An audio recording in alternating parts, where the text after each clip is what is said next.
Video संख्या 6। इस प्रसंग में मंथरा किस प्रकार से अपने को अत्यधिक निम्न, छोटा, क्षुद्र रूप में प्रस्तुत करती है, जिससे महारानी कैकेयी प्रभावित हो जाएं, महारानी कैकेयी मंथरा की बातों में आ जाएं। इसलिए मंथरा किस प्रकार से महारानी कैकेयी से कह रही है, महात्मा तुलसीदास जी मानस में लिखते हैं कि मंथरा कहती है कि हम हूँ काव्य अब ठकुर सोहाती, अनाही तमोन रहब दिन राती। मंथरा महारानी कैकेयी से कहती है कि अब मैं भी चिकनी चुपड़ी बातें कहूँगी, ऐसी बातें कहूँगी जो आपको प्रिय लगे, सुनने में अच्छी लगे। या तो ऐसी बातें कहूँगी या ना ही तो मौन रहब दिन राती, दिन रात मैं चुप ही रहूँगी। अर्थात मैं सही बातें नहीं कहूँगी, मैं सच बातें नहीं कहूँगी। मंथरा ऐसी उक्ति कह करके महारानी को अपने वश में लाना चाह रही है, अपने भावों को, अपने व्यवहार को, अपने विचार को सत्य सिद्ध करने का प्रयास कर रही है। मंथरा ये कहते हुए पुनः आगे कहती है, अपने को निम्न सिद्ध करते हुए, अपने को क्षुद्र सिद्ध करते हुए, जिससे महारानी कैकेयी में मंथरा के प्रति थोड़ा दया का भाव जागृत हो जाए, और जब दया का भाव जागृत होगा तो उनकी बातों को अवश्य मान लेंगी। मंथरा किस प्रकार से कुचक्र को रचती हुई कह रही है कि करी कुरूप विधि परवश कीन्हा, बवा सोलोनिया लहेव जो दीन्हा। मंथरा कह रही है कि एक तो विधि ने अर्थात प्रभु ने हमको कुरूप बनाया है, और कुरूप बनाने के साथ साथ हमें परवश कर दिया है, अर्थात दूसरे के अधीन कर दिया है, दूसरे की दासी बना दिया है। तो दो कमियां तो हमारे में ही हैं। तो जो हमने बोया है, जो हमने पूर्व जन्म में किया है, उसी के प्रतिफल के रूप में मैं अन्न को काट रही हूँ, मैं अपने ही कर्मों का फल भुगत रहा हूँ। इसमें किसी का क्या दोष है? हमारी बात को कौन मानेगा? जब मैं इस प्रकार की हूँ कि विधाता ने भी हमारे साथ इस प्रकार से कार्य किया है, तो फिर और कौन हमारी बातों को मानेगा?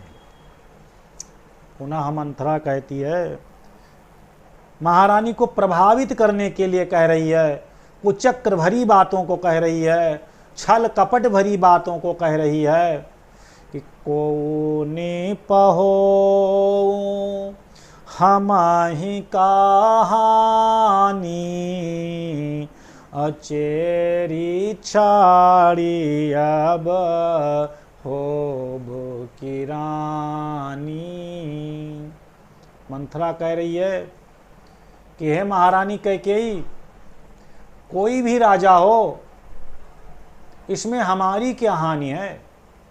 मैं तो चेरी हूँ, अर्थात दासी हूँ, और कोई भी राजा हो जाए, चाहे भरत राजा हो, चाहे राम राजा हो, मैं तो चेरी अर्थात दासी ही रहूँगी, मैं रानी थोड़ी बन जाऊँगी।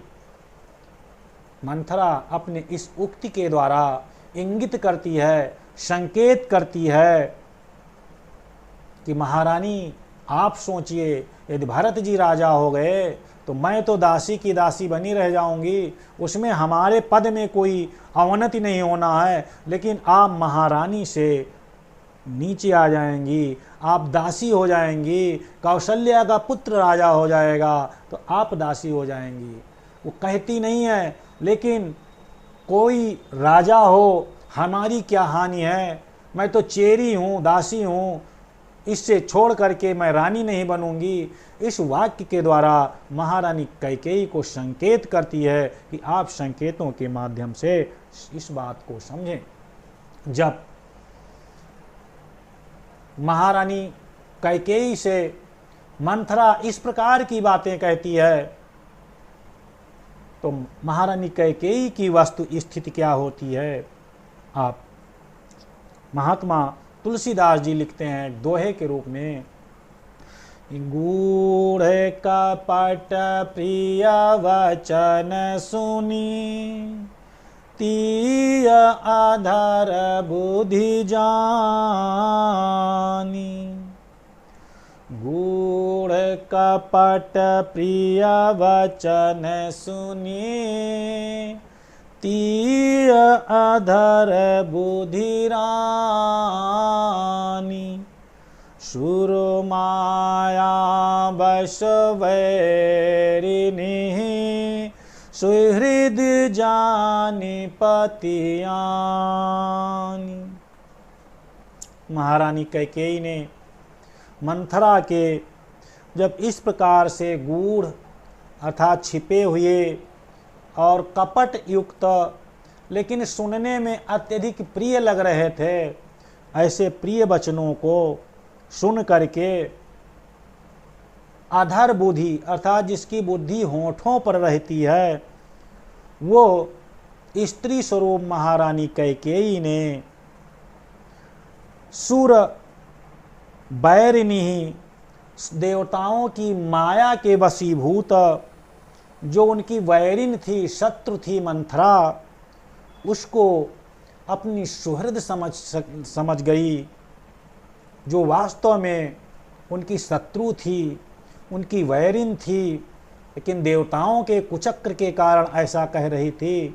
महारानी कैकेयी ने अधर बुद्धि होने के कारण, स्त्री होने के कारण, महात्मा तुलसीदास जी लिखते हैं, उस मंथरा को उन्होंने अपना सुहृद समझा, अपना मित्र समझा, सखी समझा और उनकी बातों पर भरोसा करने लगी, उनको पतिया गई।